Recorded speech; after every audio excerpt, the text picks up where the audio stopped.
ಸಚಿವರಾಗಿರ್ತಕ್ಕಂಥ ರಾಜಣ್ಣ ಅವರು ಕೆಲವು ದಿನಗಳ ಹಿಂದೆ ಒಂದು ಹೇಳಿಕೆಯನ್ನು ನೀಡಿದರು.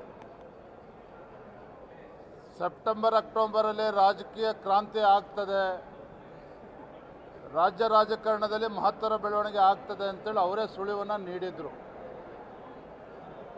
ಆದರೆ ದುರಂತ ಅಂತ ಹೇಳಿದ್ರೆ ರಾಜಣ್ಣ ಅವರು ಏನು ರಾಹುಲ್ ಗಾಂಧಿ ಅವರು ಕರ್ನಾಟಕಕ್ಕೆ ಬಂದು ಮತಗಳ್ಳತನದ ಬಗ್ಗೆ ನಾಟಕ ಮಾಡಿ ಹೋಗಿದ್ರು, ಹೋರಾಟ ಮಾಡಿ ಹೋಗಿದ್ರು.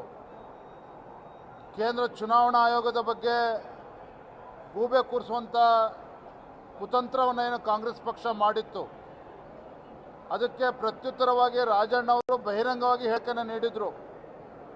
ತಮ್ಮ ಸರ್ಕಾರದ ಅವಧಿಯಲ್ಲೇ ಇವೆಲ್ಲವೂ ಕೂಡ ಮತ ಪರಿಷ್ಕರಣೆ ಆಗಿರ್ತಕ್ಕಂಥದ್ದು, ಹಾಗಾಗಿ ತಮ್ಮ ಸರ್ಕಾರ ಕಾಂಗ್ರೆಸ್ ಸರ್ಕಾರ ಇದ್ದಾಗಲೇ ಇವೆಲ್ಲ ಅನಾಹುತಗಳು ನಡೆದಿತ್ತು ಅಂತೇಳಿ ನೇರವಾಗಿ ಹೇಳಿಕೆಯನ್ನು ನೀಡಿದರು.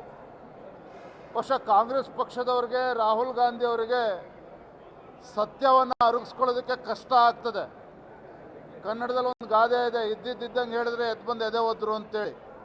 ಇವತ್ತು ಕಾಂಗ್ರೆಸ್ ಪಕ್ಷಕ್ಕೆ, ರಾಹುಲ್ ಗಾಂಧಿ ಅವರಿಗೆ ಸತ್ಯವನ್ನು ಕೇಳ್ತಕ್ಕಂಥ ಎದೆಗಾರಿಕೆ ಅವ್ರಿಗಿಲ್ಲ. ಬರೀ ಸುಳ್ಳನ್ನೇ ಹೇಳ್ಕೊಂಡು ಹೋಗ್ತಕ್ಕಂಥವ್ರು.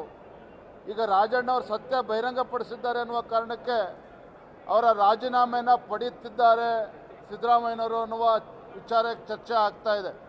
ನೋಡೋಣ, ನಾವು ಕೂಡ ಸದನದಲ್ಲಿ ಇದ್ರ ಬಗ್ಗೆ ಚರ್ಚೆನ ಮಾಡ್ತೇವೆ.